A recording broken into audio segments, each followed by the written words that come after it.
Hi, and welcome back to Frankie Sense and More for another episode of Movies with Meaning. I'm Ishita, and I'm your guest host, and I'm here with our in-house movie critic, Brent Marshaw. Hi, Brent, how are you doing? Hi, Ishita. Nice to see you again. So, really excited for this. So Brent is our movie critic. He's also the author of 3 books. And for more information, please do check out his website at brentmarchand.com. He writes lovely movie reviews and definitely go through them and find yourself some great movies to watch. So, Brent, I'm going to hand it over to you in case you have anything to announce about our episode today. Well, we have a jam-packed show today. We've got several new movie reviews, a few to avoid, and we're also going to take a look at my predictions for the top 6 categories at the Oscars. I would have worn my tux today, but it's in the shop, so unfortunately I had to be casual. But Right. Really excited to hear your predictions though. And we'll get to know the results soon as well. So that's going to be very cool. All right, so I think without further ado, let's get into it. okay, so our first movie today is a new film from the director who goes by the screen name Kogonada. It's called After Yang. And this is a lovely, beautifully filmed story, very thoughtful, very insightful. It tells the story of an interracial family of the future, a Caucasian father played by Colin Farrell and African-American mother played by Jodie Turner-Smith, who've adopted a young Chinese daughter. And it's important to them to make sure that they have the proper influence so that she can understand her culture and her background. They also believe it's important for her to have some kind of mentor to help her in growing up.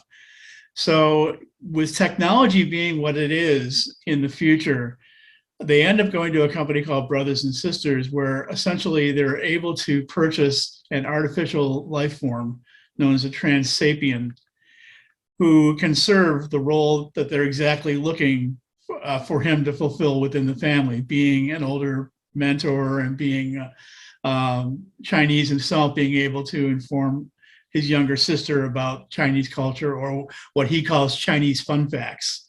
Wow. Yeah.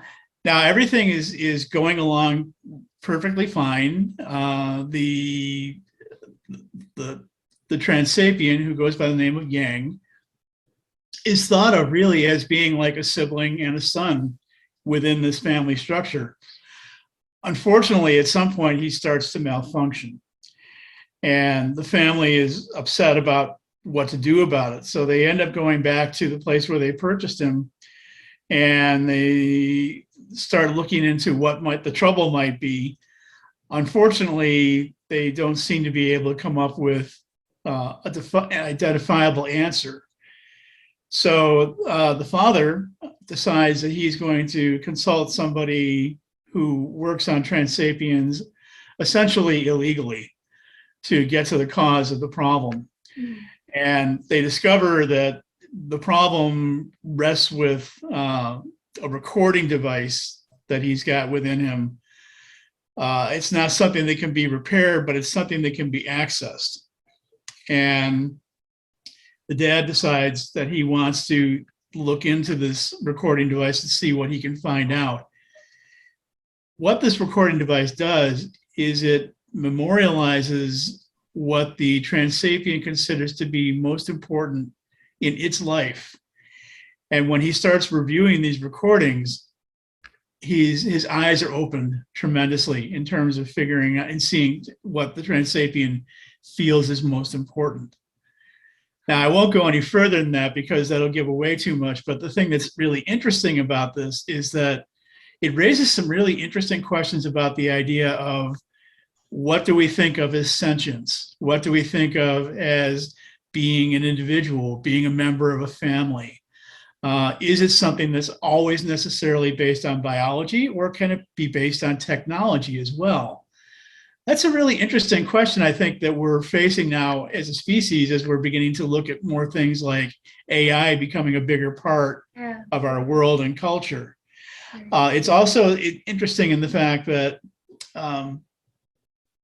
they really begin to feel like he's, like I say, like he's part of the family. Yeah. He's not just some appliance that they've gone out and purchased, like a toaster. I mean, this is somebody and something who's really significant to the family members. Right.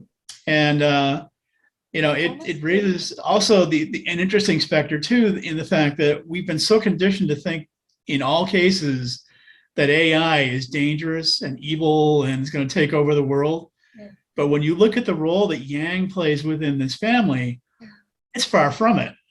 So the question then becomes, with technology, what do you do with it in terms of how you put it to use?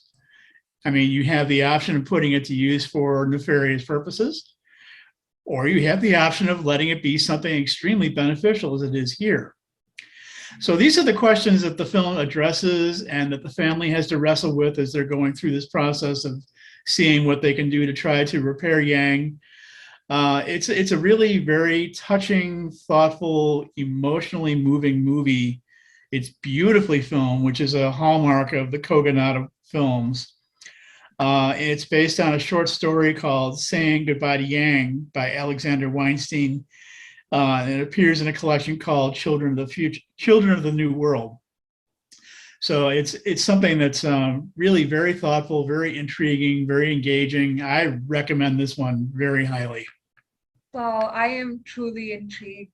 And to just hear when you say trans sapien, that's such a different concept right now, but I don't think we're very far from it, from a time where we might actually have like robots who could be part of our families. And it must have been so difficult for the little girl who was used to treating Yang as her brother, and then one day he's just gone.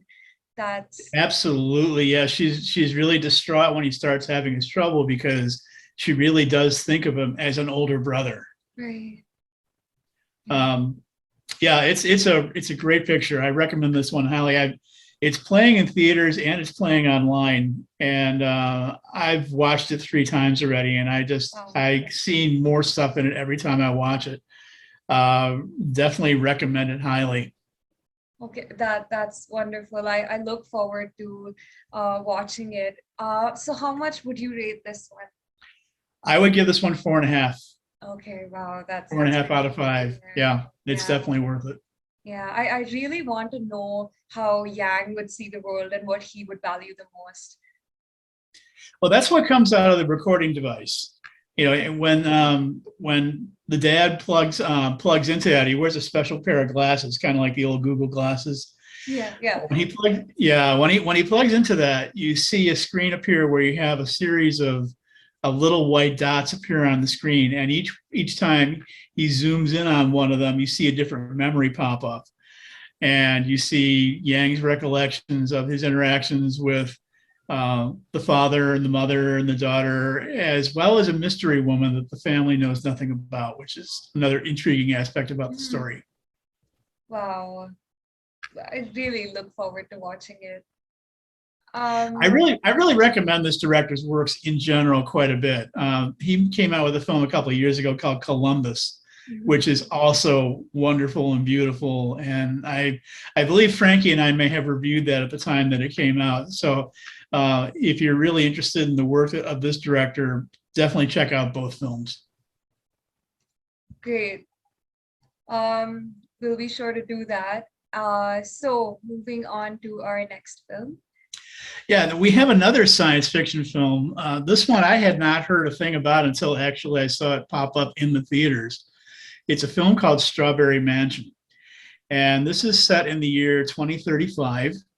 It tells the story of a world in which they have figured out a way to essentially plant ideas into people in the dream state.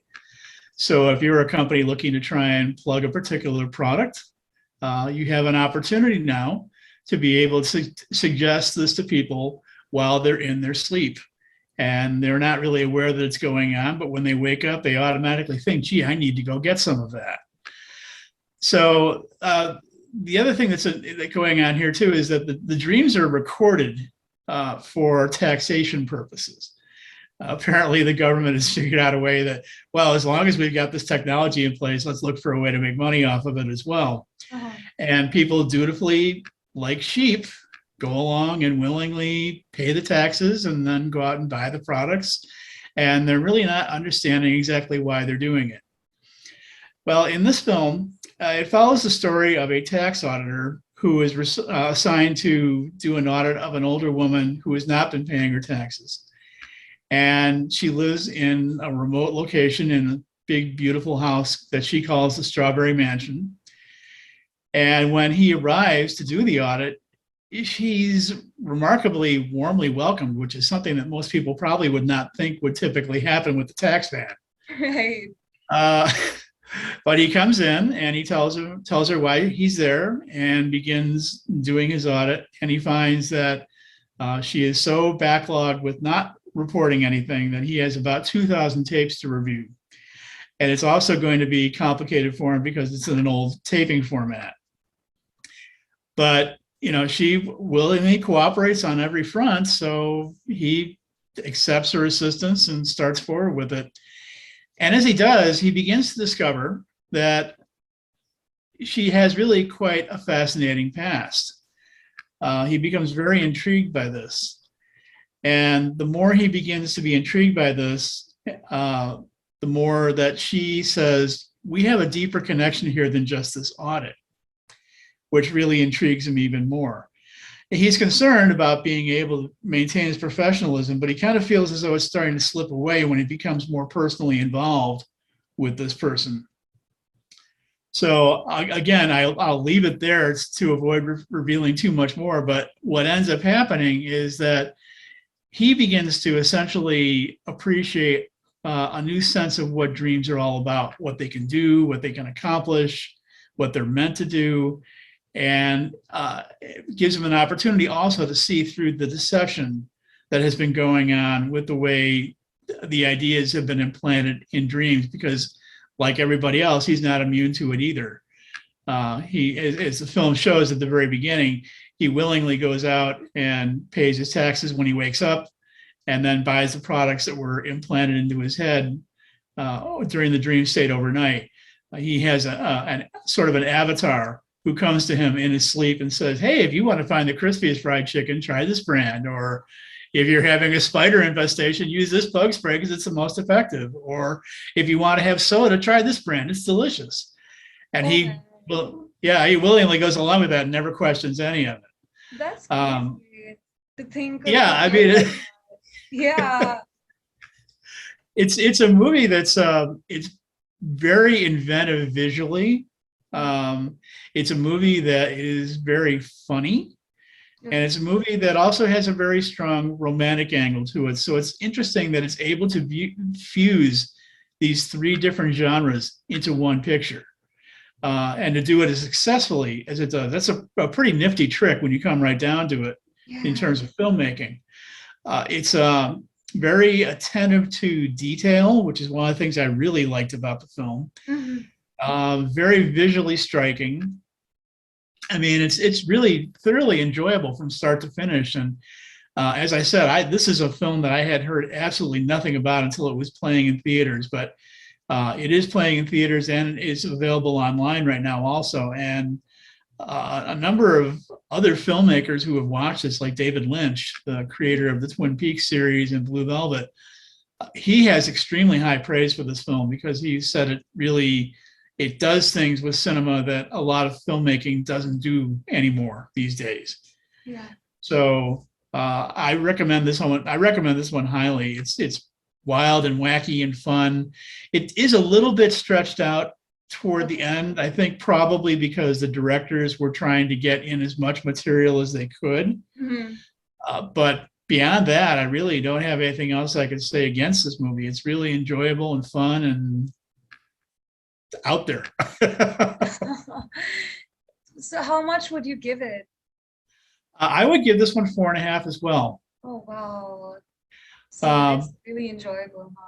It really is. I will put one caution in though. If you're not somebody who is interested in something that's maybe a bit more inventive or experimental, Yeah. You might not enjoy it, but for those like me and a number of other people I know, I think you'll really enjoy the fact that this is something really different and innovative. And it also sends a very interesting message in terms of the idea of us being overly or needlessly compliant with things, particularly when it comes to something that seemingly takes away our free will, particularly in the dream state. It's as if they're saying that your dreams aren't yours anymore. And that's a dangerous thought. It is. Something It's that very we hard all, to imagine, like people being okay with the idea that they're, the government, would it be the government who is involved well, in this? it's a government and commercial enterprises sort of working jointly. Oh, okay. Yeah. So people just being okay with them interfering in their dreams and then also having to pay taxes on top of that. Yeah. It's just hard to imagine. And in many ways, not even really being completely aware of it. Well, what I compared it to in many ways was, I don't know how many people have seen this, but if they're talking, say, if they're talking or discussing something with somebody, product they need to buy or something they'd like to do, isn't it uncanny how often ads referencing those Yes. materials show up in Right. an I was email? thinking of that. Yeah, yeah. The cookies that they use.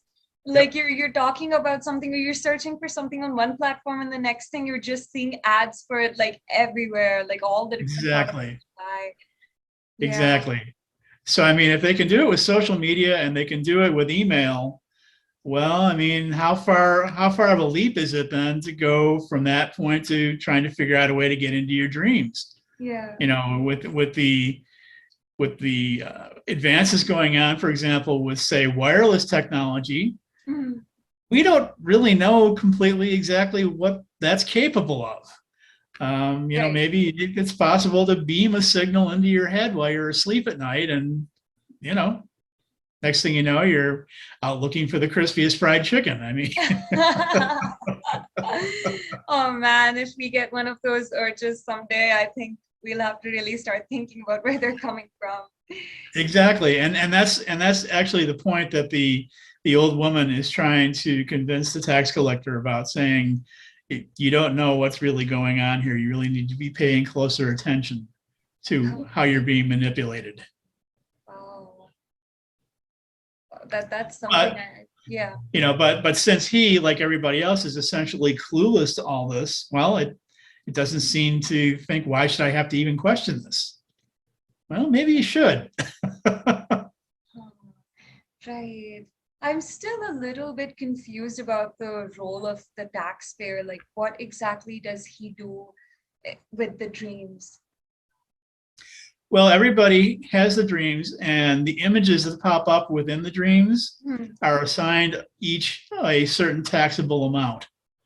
So when the person wakes up in the morning, they have essentially a bill waiting for them in terms of all the various amounts that have been assessed against the different images, and they duly plug into a machine and say, yes, these were my images in the dreams overnight, and these are the tax amounts I'm willing to pay, and they go Wow. ahead and do it.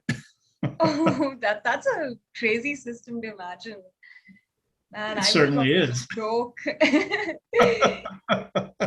I mean, knowing the dreams I have, I'd be broke before you know it. Yeah, that's exactly what I'm thinking. But then again, I guess in that setup, you won't even have complete control over what you're dreaming about. That's true. That's true. But that's another idea that the old woman tries to impress upon Yeah. the tax collector, and the fact that your dreams are yours.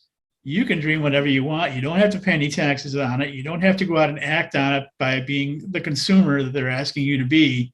Mm. This is your ability to use in the way that you want for what you want to achieve.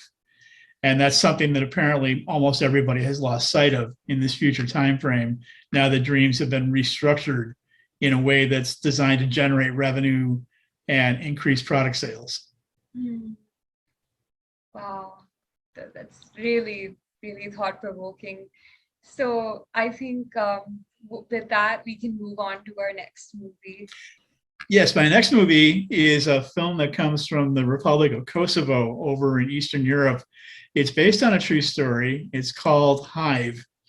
And this film follows the story of a group of women in a small town that was besieged by Serbian forces in 1999, in which their husbands and fathers were taken away in many cases, leaving the women as heads of households. However, the catch with this is even though they're in a position now where they need to essentially take over running the families, they come from a culture that's extremely misogynistic. And anytime the women try to step out and become independent and do things on their own, they're severely chastised by the surviving men in the town. They're called names, they're harassed, they're subjected to unwanted sexual advances. It's a really difficult situation for them. And after 7 years of going through this from the time the town was attacked, the women have also been looking for their missing husbands and fathers, and to no avail because they pretty much just disappeared when they were rounded up in the attack in 1999. So realizing that they have to get on with their lives to support their families and to give new direction to their lives, a group of women in this small town get together and they form a support group to help each other and essentially start a new business. It's called Hive because the principal woman in the film, her husband had a beekeeping business, who collected honey and sold that for sale. Mm-hmm. They also begin pooling their efforts to create stocks of a relish called ajvar, which is made from red peppers and eggplants. Mm-hmm. And they work to develop this business on their own. The film follows their story as they struggle to get the business up and running, to deal with the local culture being what it is, and also to keep their households running and deal with the unresolved grief that they have over the loss of family members who they've had no success in being able to find over 7 years. It's a very moving and very inspiring story. It's also very heartbreaking in some ways too, but these women realize that we have to keep going. We have to keep working to keep our families afloat. The woman who's the primary figure, her name is Farije Hoti, is caring for an ailing father-in-law and 2 kids. And she can't just give up and say, well, this is too much for me to handle. She has to step in, but she's facing all of these stressful circumstances around her, as are all the other women who she's working with. The film gives a really detailed and inspiring story showing how they all work together to achieve this goal under these very difficult circumstances. I can't imagine. I mean, I think it would be a very emotionally overwhelming film because there's so many different emotions that I can hear from what you're saying already. Like right from the the unfortunate culture that's present in their town, where women are pressed down and not expected to go beyond the house, to having that maybe the grief of losing their loved ones, their husbands or their fathers in the war. So, and then also and not really having a definitive answer of what happened to them either, because they just vanished. I mean, it's presumed that they're dead, but there's no proof to indicate that. Oh, that's awful. So they can't ever have that, know for sure what really happened to them. Exactly. This movie was on the short list for an Oscar nomination for Best International Film from Kosovo. It unfortunately didn't get nominated, but it really, in my opinion, deserved to be. It was a really very moving and powerful film. But also, as I said, it's also very inspirational to see how the women fared through all this. They kept going. They didn't give up. They didn't let the circumstances stand in their way from getting to where they wanted to go to. And from what I understand, the company that they established is still up and running and is now exporting their products all over Europe. Oh, wow. So not only did they succeed, I mean, they absolutely thrived in the course of doing so. Wow. So it's for anybody who is facing difficult circumstances with having to start over and maybe tempted to want to give up, they should watch this movie because it will really encourage them and inspire them and uplift them to want to do that. Oh yeah, that sounds like a really inspiring story. It's available for streaming online, so I strongly recommend that if you want to see it, go check it out online. And as far as a rating, I would give this one 4 out of 5. Okay, that's Yeah. pretty good, yeah.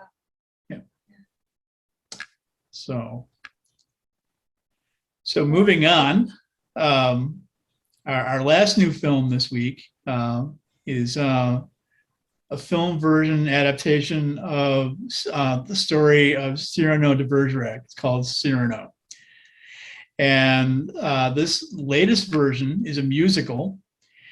And instead of telling the story of the soldier, writer, poet who was sort of laughed at for having an enormous nose, in this case, we're dealing with a version of Cyrano who is a dwarf, beautifully played by Peter Dinklage. Basically, he is somebody who is vastly infatuated with a beautiful young woman named Roxanne, played by Haley Bennett. And they've been friends for a long time, but she has no idea what his true feelings are. In the meantime, she ends up spotting a young soldier named Christian, who she instantly takes an infatuation to, and he to her. But unfortunately, he's not exactly the swiftest when it comes to romance or being able to court women. And he ends up encountering Cyrano and understands that Cyrano is this beautiful poet who's able to write wonderful verse, and asks him for help to write love letters. And he willingly goes along with it, but it's difficult for him knowing that he's doing it for somebody else to gain the attention of someone whom he is already infatuated with. So it's an interesting little love triangle that's going on between these three. But it's delightful in terms of its presentation being a musical. I never would have thought that this would be a story that lent itself to that. I'm not a particularly huge fan of musicals to begin with, but it's light and fluffy and airy, but it also has its moments of heartbreak and pathos. So you get kind of a mixture of feelings and emotions across the board while watching this story. It's also beautifully filmed. Its production values in terms of costumes and sets and everything is just impeccable, creating 17th century France. And it's a good time. It's a nice little romantic film that I think most people who are interested in that genre will really enjoy. I wouldn't call this epic filmmaking by any means, but it's certainly a nice way to spend a couple of hours either at the movies or streaming. You can see it either way. And it's particularly crucial or important for me to recognize specifically the importance of Peter Dinklage here. As somebody who is a dwarf, he's not somebody who you would typically think gets a lot of movie work. He has actually been able to build quite a successful movie career over the years, doing different kinds of roles. And this is the first time I believe that he's actually stepped into the spotlight as a lead character, and he carries it off really, really well. I mean, he was in the running for awards at a couple of competitions. He didn't make the cut for the Oscars. Personally, I think he should have. This is really a nice little gem, a nice little nugget of a movie that I think people will take to nicely. Yeah, that sounds really sweet, and I'm not a huge fan of musicals either. But it sounds nice. The poster itself looks very beautiful, and yeah, I think the plot also sounds very interesting. The tension that would be there between those two men. I mean, at least one of them, because he wouldn't be able to express his feelings about the girl. So that's yeah. I hope I'll be It's able to find it. it's fairly true to the original story. I mean, this was a play that was written originally in, I believe, 1897, and it's been made into movies several times, and there have been different adaptations. And each time it's been adapted, there have been some slight changes that have been made to it, as there have been here as well. But the basic story of Cyrano is the same here as it has been pretty much from the beginning. And it's just interesting to see the new little spins that have been put on this version of it with the music and changing Cyrano from somebody who is known for having a big nose into somebody who is a dwarf. Right. You know, but it's a nice film. I really was not sure how I was going to react to it going in. Again, like I said, because I'm not typically a big fan of musicals, but Mhm. I was actually very pleasantly surprised. Oh, so how much would you rate this? I would give this one about, I would say, 3.5. Okay. Yeah, so It's still good it's enough. got a good score. Yeah. Yeah. Yeah. That's nice. Now we've seen the 4 movies this time that I would recommend. I now have 2 that I would encourage viewers to probably stay away from. Something that we do on Frankie Sense here every so often. The first film that I would say stay away from is a co-production from Finland and Russia called Compartment Number 6.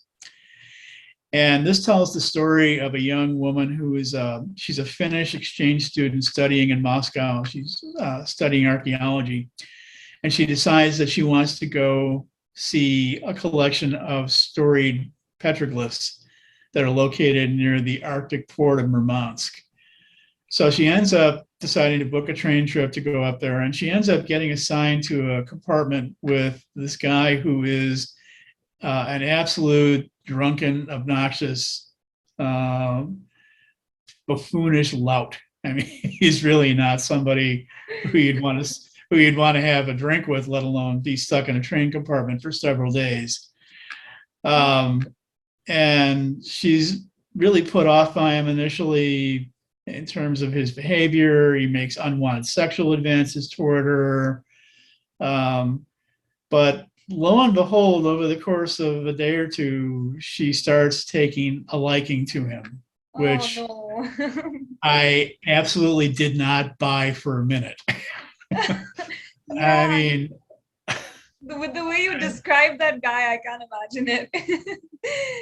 yeah, I mean, I just couldn't fathom the fact that there was this budding romance beginning to, or we should say, budding attraction on her part developing for this guy. Um, Especially since, at least from what you see at the very beginning of the film, when she's still in Moscow before she leaves, she's in a relationship with a woman. So I mean, why would she why would she switch genders, particularly switching to somebody who is about as unpleasant as you can possibly imagine? Yeah, that Um, doesn't make any sense. I can already see why this is in the not recommended list. no, but the thing that really surprises me is that the fact that this film was nominated in the Best Foreign Language category Oh, for the Golden Globes and for the Independent Spirit Awards, which just completely baffled me. I mean, that's the reason I went to see it, was the fact on the basis of it receiving these nominations. And when I was watching it, I was saying, what were these people thinking? I mean, did you find it's anything good or like any good takeaway from the film, perhaps? um no, not really. I really didn't find much of it that I enjoyed about it. The Hmm. segment on the train goes on for far too long. And the story follows. I mean, I thought when the train trip ended, the movie was going to end, but then you have a whole nother segment after that where you see the further development of their relationship with one another when they arrive in Murmansk. So, I mean, the movie was overlong, particularly the train segment. And the other thing in particular about the train segment is that it was filmed in very low light. So a lot of times the imagery wasn't all that clear. I mean, maybe that was sort of done as an intent to try and create the mood for the movie in terms of what was going on with her. But to me, I just kind of put a strain on my eyes. So yeah, so I would say just stay away from this one. It just didn't work for me. I would give it 1.5. Oh, that's quite awful. Yeah. Yeah, that's getting down there. Yeah, it is. I think there was nothing good from what I could understand, like in terms of plot or even aesthetics. So yeah, it doesn't sound pleasant. Exactly. Yeah, exactly. Now, in a slightly better vein, another film that I'm not really recommending very highly is the Spanish film Parallel Mothers. This is the latest film from famed director Pedro Almodovar, who's really had quite a track record of great films. This one, however, just really didn't fly for me. It tells the story of two young women who end up befriending each other in a maternity ward in a hospital. And the relationship between the two of them ends up becoming much deeper over time in many different respects. And the thing that I found frustrating with watching this film was that once the basic setup was in place, there wasn't a scene in this film that I didn't see coming from a mile away. And to me, predictability is the worst cardinal sin that a film can commit. I mean, if you can sit there and figure out exactly what the plot is going to be from a certain point onward all the way to the end, which I was able to do, it's really disappointing. It just feels very unfulfilled. It feels very lazy on the filmmaker's part. Yeah. That they couldn't have come up with something a bit more inventive or innovative. So I really was quite disappointed because I expect more from Almodovar as a director. The one thing that this film does have going for it is an excellent lead performance by Penelope Cruz. She has been nominated for an Oscar for this role, and it's a very deserving nomination. She is really quite good. But I felt kind of sorry for her while watching it because I think she was stuck in a position where she was trying to make this material look as good as it could be, and she just didn't have the material to work with to begin with, which is unfortunate because I hate to see really good talent go to waste on a project that just really isn't up to snuff. And that was, in my opinion, that was the case with this film. So if you're a big Almodovar fan and you really want to see this because you've watched the rest of his repertoire, well, by all means, go ahead and do it. If you're a big fan of Penelope Cruz, yeah, it might be worth tuning in to see the role that she does here, especially in light of the upcoming Oscars. But in terms of the film quality overall, I came away feeling as though it was lacking, and that's kind of a shame. So I would give this one 2 stars, primarily for Penelope Cruz's performance. That's really the main draw in this film. Yeah, the saving grace. Yes. Yeah. Exactly. Well, thank you for that, Brent. So I think that's all we have for our movies today. Yes. And we will be moving on to a very exciting segment with the Oscar predictions now. So the Oscars are taking place on the evening of Sunday, March 27th. And we're going to take a look at the top 6 categories: Best Actor, Actress, Supporting Actor, Supporting Actress, Director, and Picture. So if you would be so kind as to begin reading off the list of nominees for the category for Best Actor. I would be happy to. So for Best Actor, we've got, and please excuse my pronunciation in case I get something wrong, but Javier Bardem being the Ricardos. We've got Benedict Cumberbatch from The Power of the Dog. We have Andrew Garfield in Tick, Tick, Boom. Will Smith, King Richard. And Denzel Washington in The Tragedy of Macbeth. And in my view, the Oscar goes to Will Smith for King Richard. He's won virtually everything in the awards competitions leading up to the Oscars. I don't see that changing here. He's been nominated a couple times before and passed over. I think this time the Academy is going to say he's paid his dues. It's time for him to give him an award. So let's give him the Oscar here. It's a good performance, but I didn't feel it was as strong as some of the other work he's done in recent years. If I had to make a pick in this category, I would give the award to Denzel Washington for the Tragedy of Macbeth. It was a tremendous performance in a very, unfortunately, underrated film. But Denzel Washington has won twice before, and I think that if he's going to get a third Oscar, the Academy is only going to do so for what they consider to be like a career-defining performance. And I don't know if this film is quite up to that level, as good as it is. So I would look for Will Smith to walk away with the Oscar on Sunday night. Oh, that's great. I actually didn't know that they look at the actor's previous records, and that is also like a determining criteria when they're giving the award. Well, unofficially, I think that plays a role. It's not something that officially comes into play. I mean, Denzel Washington, I believe, has been nominated 6 times altogether, and he's won twice. So, and Will Smith, for example, he's been nominated twice before. So, I mean, it's not a hard and fast rule in terms of, whether or not somebody's going to get something. Mm-hmm. But I think it certainly kind of plays into the mindset of the voters when they're picking who they want to see win. Makes sense. Yeah. So, I mean, if it was, if they were going to let that be a factor, I mean, Meryl Streep should have a ton of awards because she's been nominated 21 times. So. Right.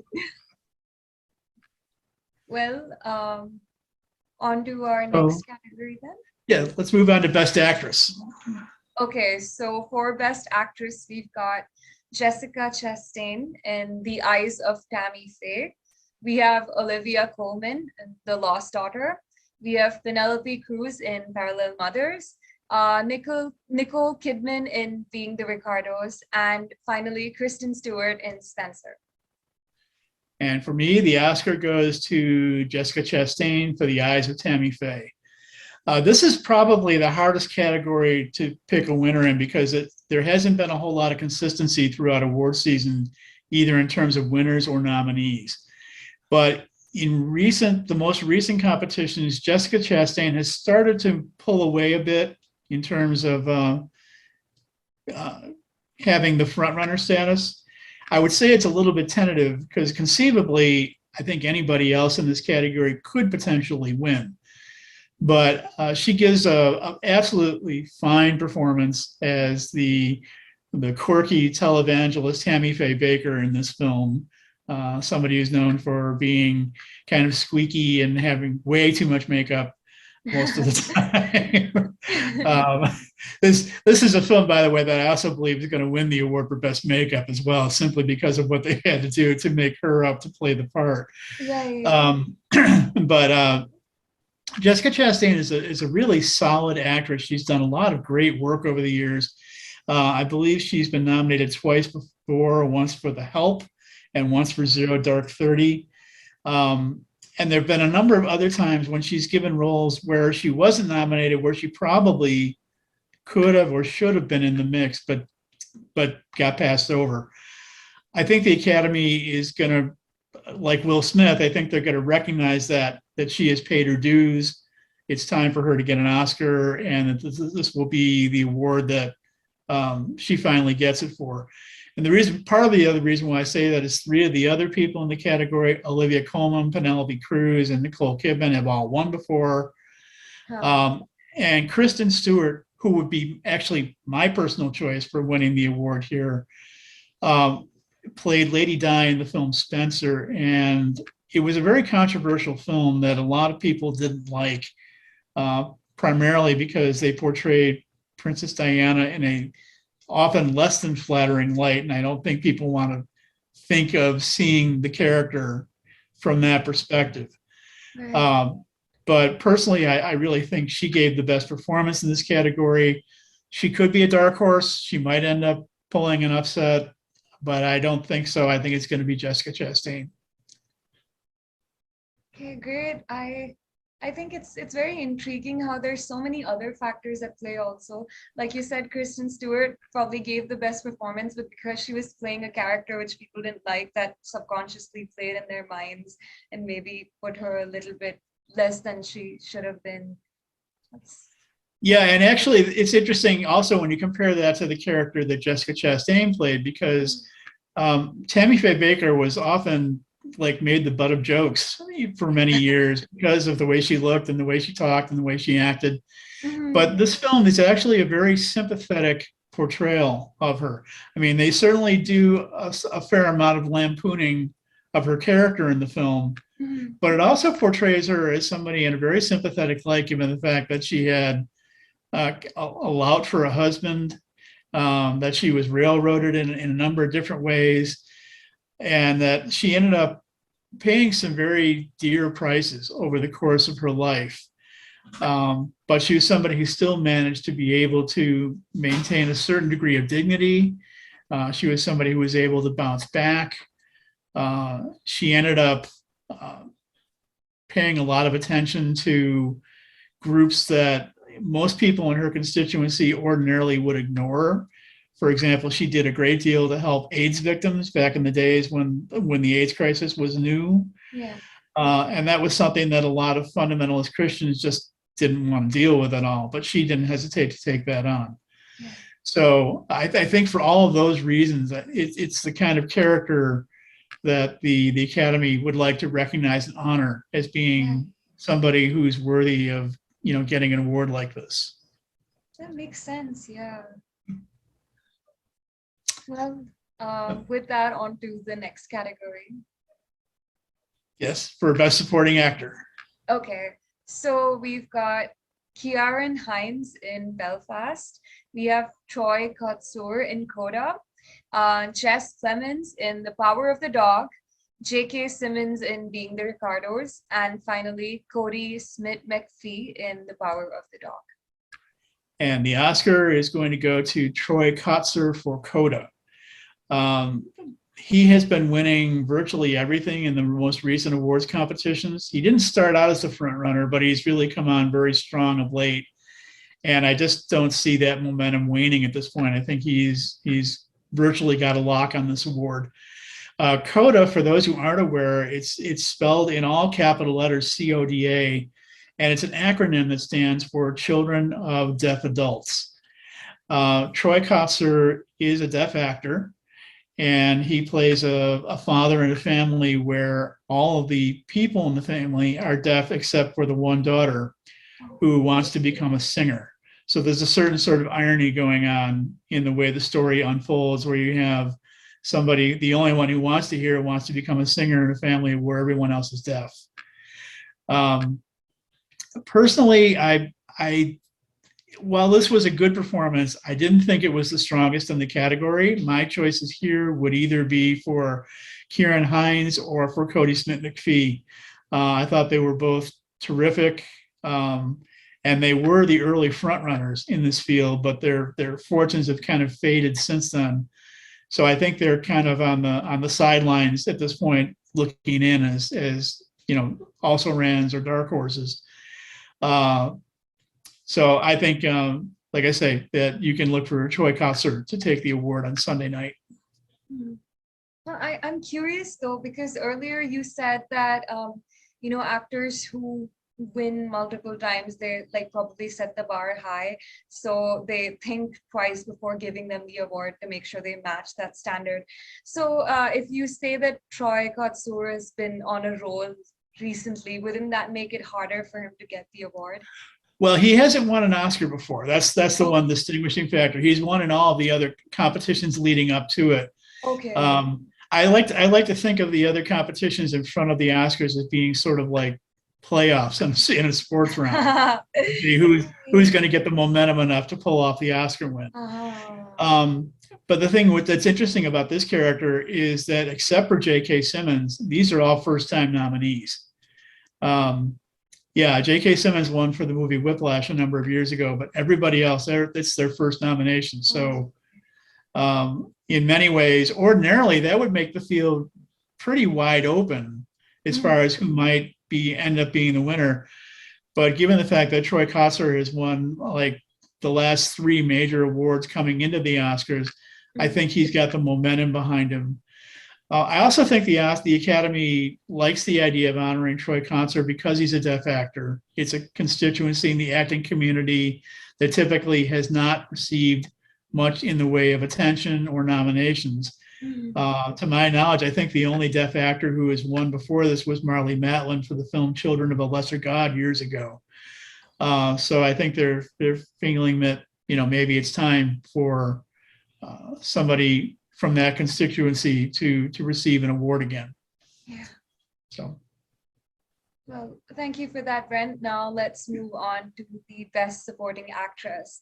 So we've got Jessie Buckley in The Lost Daughter. We have Ariana DeBose in West Side Story. We have Judi Dench in Belfast, Kirsten Dunst in The Power of the Dog, and Anjanou Ellis in King Richard. I'm sorry if I pronounced that wrong. No, that's right, spot on. Oh, what a relief. The Oscar here is going to go to Ariana DeBose for West Side Story. She is, a lot of people were very, very skeptical about the remake of West Side Story because it's such an iconic film. But Steven Spielberg did a tremendous job in making this film. I was actually quite surprised at how well a remake of this came off as it did. And Ariana DeBose is one of the strongest aspects of this film. Her performance in the supporting role character of Anita is just spot on. She's tremendous in the role. And in many ways, again, I would see this as a virtual lock because she's won everything coming into the Oscars for this particular performance. And I don't see any reason why that would change at the ceremony. I really think she is the class of the field. And I would really be very happy to see her, pull this off as a win. Just a wonderful role in terms of her acting, her singing, her dancing, everything about it was just top notch. And if anybody has not seen West Side Story, I'd recommend go seeing it. And again, that's a lot coming from me since I typically don't like musicals. Oh, right.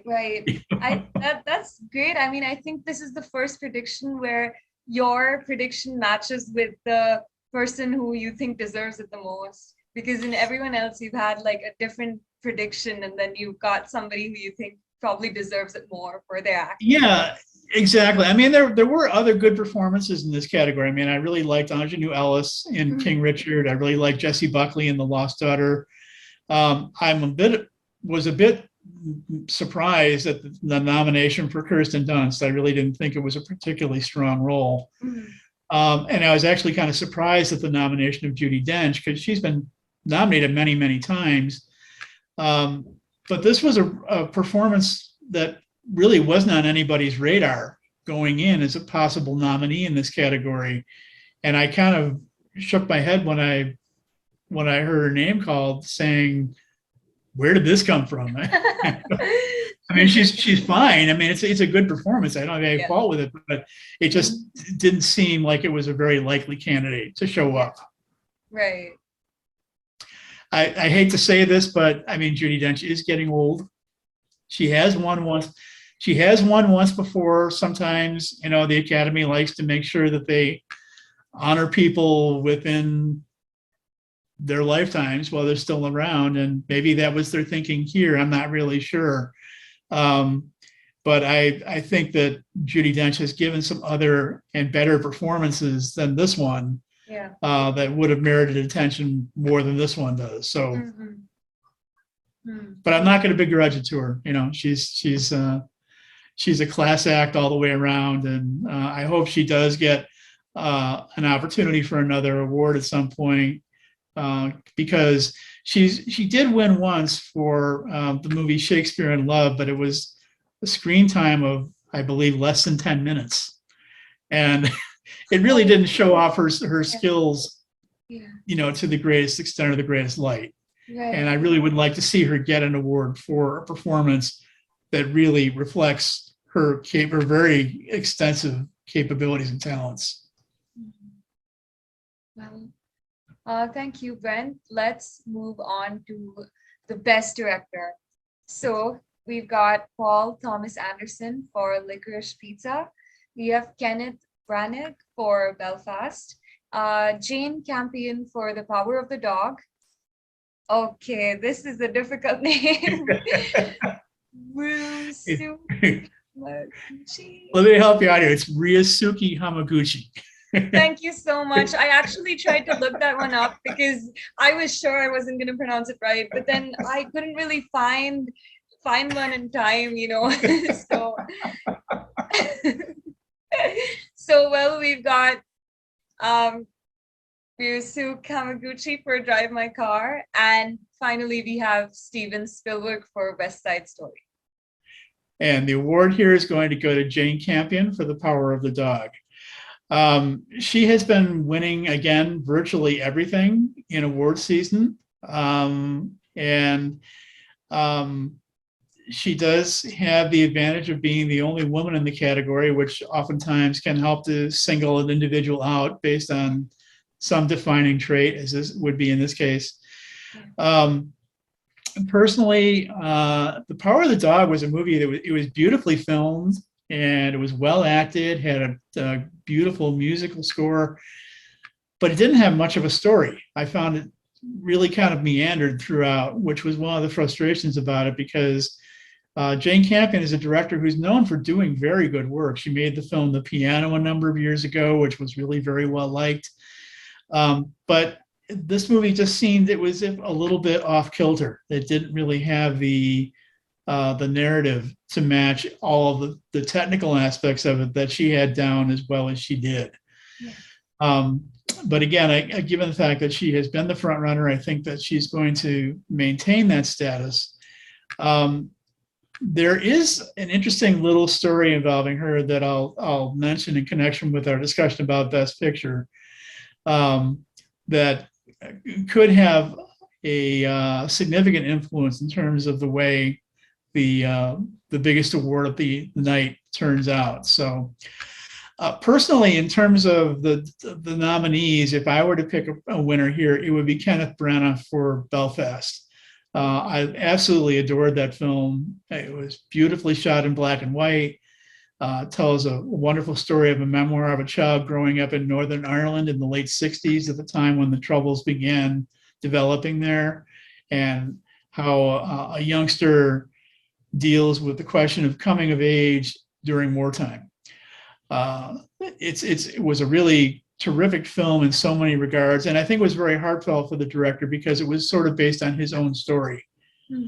But I don't believe that he's going to be able to pull off a win here. Although if there is going to be somebody who pulls an upset, I would say it would be him. But I don't think that's going to happen. I think this is Jane Campion's award as a lock at this point. Okay, great. Thank you, Brent. So finally, we've got our last category for the Best Picture, and the nominations that we've got are, some are names that have already come up earlier, some new ones. So we have Belfast, Coda, Don't Look Up, Drive My Car, Dune, King Richard, Licorice Pizza, Nightmare Alley, The Power of the Dog, and West Side Story. And the Oscar, in my opinion, it's going to be an upset win. It's going to go to Coda. The film captured the award for Best Ensemble Cast at the Screen Actors Guild Award a few weeks ago. And that is often a very strong indicator of what film is going to win Best Picture. This is Coda's momentum has been building quite strongly in recent weeks.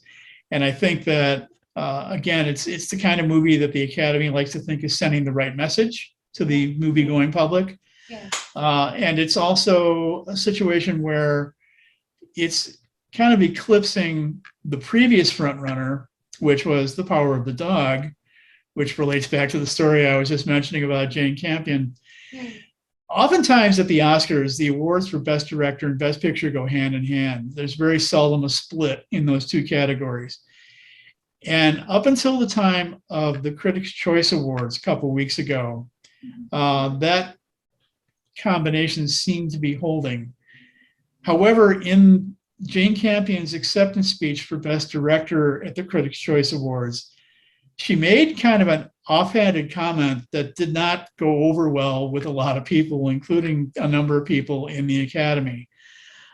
She was making praise for the Williams sisters, Venus and Serena, the tennis stars, for their accomplishments in being producers of the film King Richard.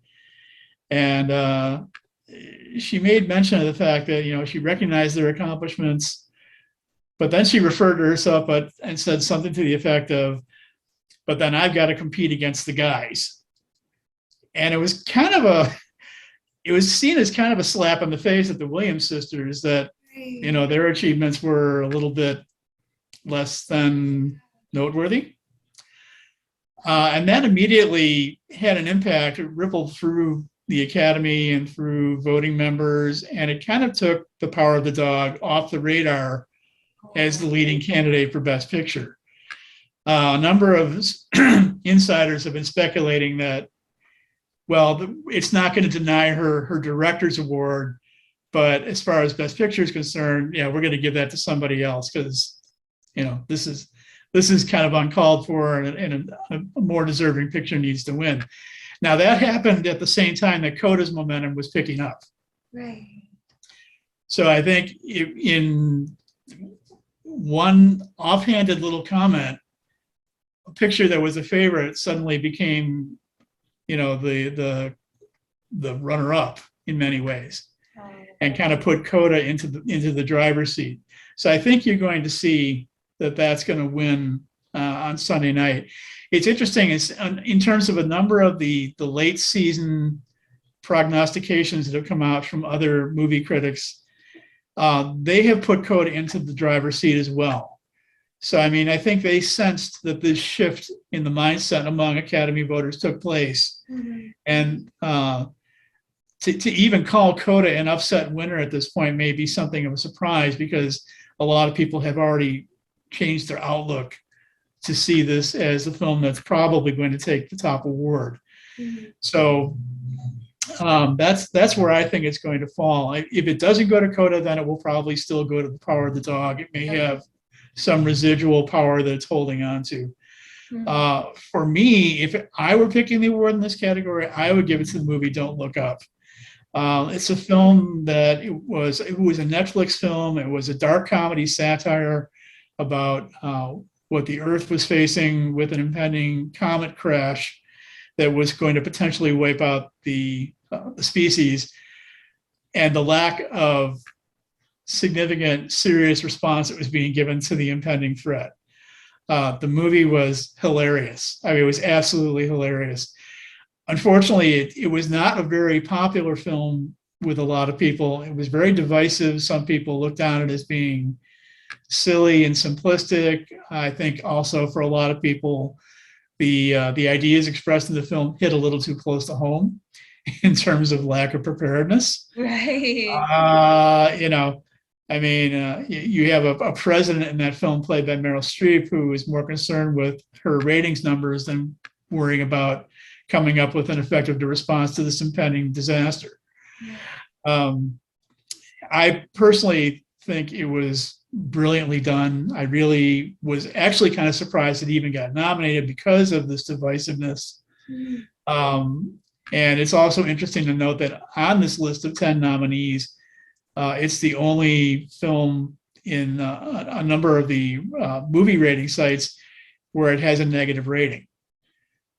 But I still think it was worth it. I still really think it deserves to win, but that's just me, and I don't think that's going to happen. Well, at least it made it to the list, so that's a good thing. Yeah, I think that's the idea here. I think the idea that there were a number of people inside the film community who saw this and recognized the value of this film and said, well, at least if we give it a nomination, then that can be its reward, even though it's not going to take the top prize. Right. That kind of thing happens often with nominees in the top 6 categories, where it's sort of expected that people can walk away from it saying, your nomination is your reward. Be happy with that. Right. Do you plan on reviewing this film? Don't Look Up? Yeah. Oh, I've already reviewed it. Yeah, it's available. Okay. Yeah, it's a review is available on my website, and I believe we discussed the film on the January broadcast of Frankie Sense and More. So if people want to go back and see the previous tapes, they can see the review of it there. Sounds great. Also, I was wondering, does it influence, so does a film being in other categories influence it coming in best film? Because this name hasn't come up in any of the other, like in terms of performances or the director. So does that have any influence on it? Yeah, that often does. I mean, I think Don't Look Up, I believe, captured 4 nominations in total, but the other 3 were all in like technical categories. Okay. And those categories don't necessarily carry a lot of weight when it comes to choosing Best Picture.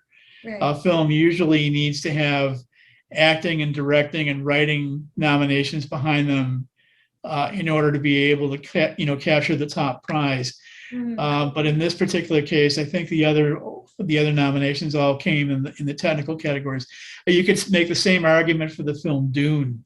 Dune wasn't mentioned in any of these other categories either, but it was nominated in virtually every other technical category, and it will probably sweep most of those categories, but it won't win Best Picture. It just doesn't have enough clout behind it, I think, to be able to pull off a win like that. Yeah. Do you review, do you have predictions for the other categories just that you keep at hand? I mean, I have some ideas on who, will come up the winners in those categories. I haven't actually formally published them because I don't think I'm as attuned to being able to pick the winners in some of those other categories. But as I did say, when it comes to a lot of the other technical awards, I think you can look for Dune to take pretty much the lion's share of them because, again, they've been doing that. It's been doing that in all the other competitions. So, yeah. Well, thank you so much for that, Brent. And I'm really looking forward to the Oscars. And I hope your predictions are right. I do too. I mean, it's been interesting the past couple of years. My radar has been a little bit off in the past couple of years. There have been a lot of surprises. But I found that this year, at least in terms of what a lot of other prognosticators are saying, I seem to be lining up evenly with them on all 6 of these categories. So if there are any surprises that come up in any of these 6, it'll be surprises for them as well as for me. Right. Well, thank you so much. I think that brings us to the end of our episode for today. Do you have any further announcements, Brent? Basically, if people want to read, a more detailed analysis of my predictions in the 6 top categories for the Oscars, I do have a blog on my website, brentmarchant.com. You can read greater detail there about what I think will win, who I think should win, who was left out from the nomination field, who should have been left out from the nomination field. So it's fairly detailed. So yeah, if you want an in-depth read on that subject, by all means, please go to my website. Great, thank you. So that's a wrap then. Thank you so much for being here today, Brent. Really Cut, enjoyed print this. it. We'll see everybody next month. Thank you, everyone, for watching. See you. Bye. Take care.